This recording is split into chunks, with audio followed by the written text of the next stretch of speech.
We told you so, right? I mean, we did this video a month ago, remember? But anyway, as I record this video, the free movement regime between India and Myanmar, an agreement that allows people from either nation to enter up to 16 kilometers without travel documents, stands scrapped officially. Perhaps it is a coincidence that this announcement became official just days after Myanmar marked 3 years of the military coup in what was perhaps the most iconic video to emerge from the nation in recent memory, a woman performing an aerobics tutorial while a military cavalcade was moving at full speed to perform the last rites of democracy in Myanmar.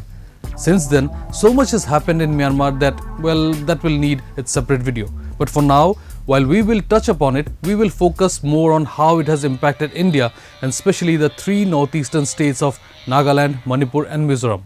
My name is Kalyan Deb, and in this week's Decoded, we discuss how a military coup in a neighbouring state has made a long-lasting and perhaps irreversible impact on our northeastern states. For months. Village of Assam in the 75th Independence Day.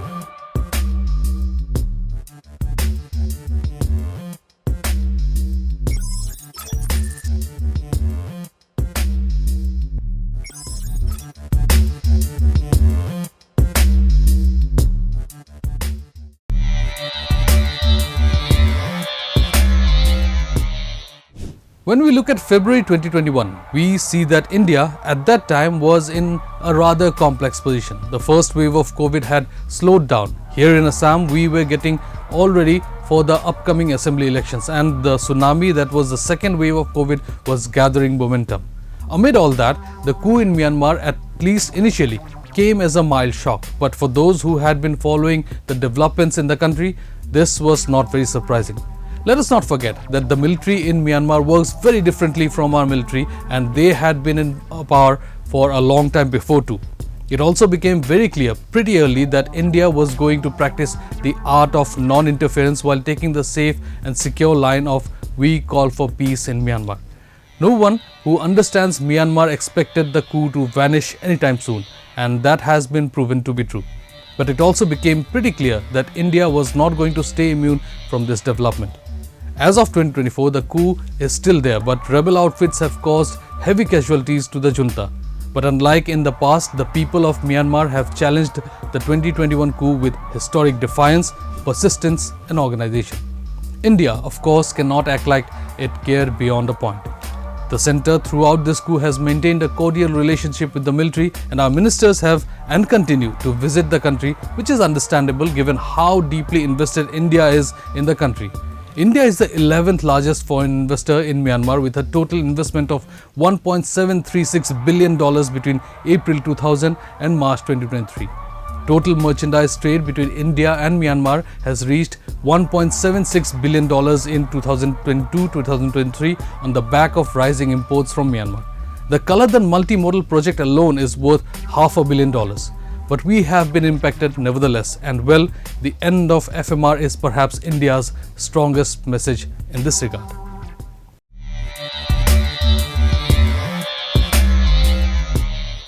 Is it safe to say that N. Biren Singh sees FMR as most of us see mayonnaise in Momo? Out of place, disliked and well, tolerated only because one has to. Even before the violence began, N. Biren Singh and the Manipur government were never really fans of the FMR. In 2021, calls for fencing the India-Myanmar border got strong following a deadly ambush of an Indian paramilitary convoy in Manipur by two separatist groups, reportedly planned and implemented from bases in Myanmar. In 2022, in the run-up to the elections, Biren Singh time and again called for fencing the border and the need to be tougher on the influx of people. So while calls to end FMR may have reached a crescendo in light of the 2023 and now 2024 violence, Manipur never really wanted it in the first place. Mizoram, as you know, is a different story altogether. It not only defied the centre's orders but also welcomed refugees during the height of the pandemic, all without getting any assistance from the centre. It also, at least officially, kept copious amounts of records of the refugees, which is how, say, we know that at one point there were over 40,000 refugees in the state alone.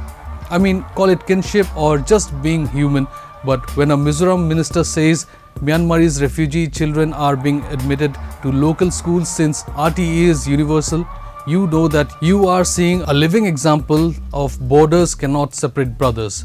Now, in the name of being objective, I must also point out that the coup has also hurt Mizoram in more ways than one. While narcotic seizures have gone from being a regular affair to a daily affair, let us also not forget that even smuggling of erica nuts reached such proportions that it broke the back of local farmers. So much so that in Hachek, people had to resort to blocking the national highway to be heard. That said, Mizoram has not only emerged relatively unscathed when compared to Manipur, it has also shown that it truly stands together as a state on certain issues. The fact that the ZPM had nothing to say against the MNF government, at least with regards to the refugee issues, shows a level of unity that perhaps does not exist in other northeast states. And Manipur? Boy, where do we even begin? At this point, the narrative that outsiders are behind the destruction of Manipur has become so mainstream that, well, anyone who tries to point out the absolute failure of the state government in controlling its leaders is seen as anti-national. We have made so many videos on Manipur that at this point, sad as it may sound, it can make a long playlist. The truth, however, is plain and simple. End to FMR or no end to FMR, Manipur will never be the same again. The gap between Kukis and Meiteis makes India and Pakistan look like friends, while Nagas, despite staying neutral in this conflict, have also suffered, and no one can guarantee that they will not continue to catch stray bullets from this violence.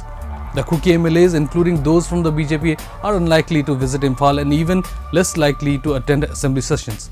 Arambai Bengal has gone from being a fringe organization to being powerful enough to summon leaders and MLAs and in some cases even beat them as and when necessary. And the SOO signed with Kuki outfits sound almost dark humor at this point.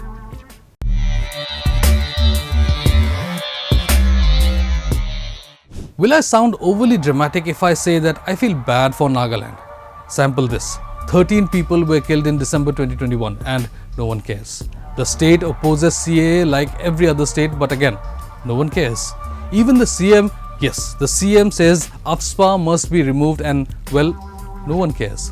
The state asks for all-weather roads, but, well, no one cares.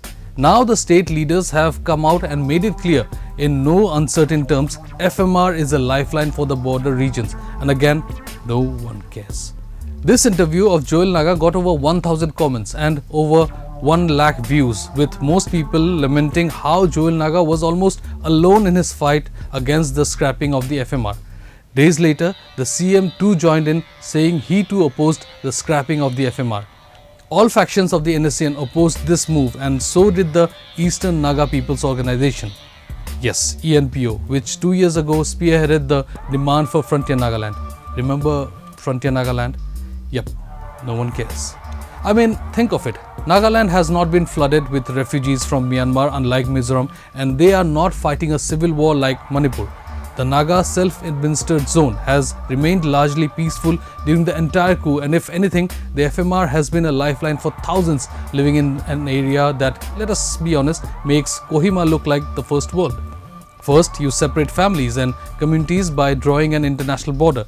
Then you tell them, sure, you can visit, but only up to 16 kilometers without issues, and when people take that as an opportunity, you tell them, no, enough, no more. And all this is done without letting locals have a say in these decisions. Khyamnuigan Nagas have pretty much been told that your opinions do not matter. And yet, no one cares. Because no one listens to Nagaland. Maybe the coup and the regime will be defeated in Myanmar. Maybe democracy will be restored in Myanmar, and who knows, maybe FMR might be restored too. But for now, it is safe to say that the Northeast, as we knew it before 2021, has been changed forever.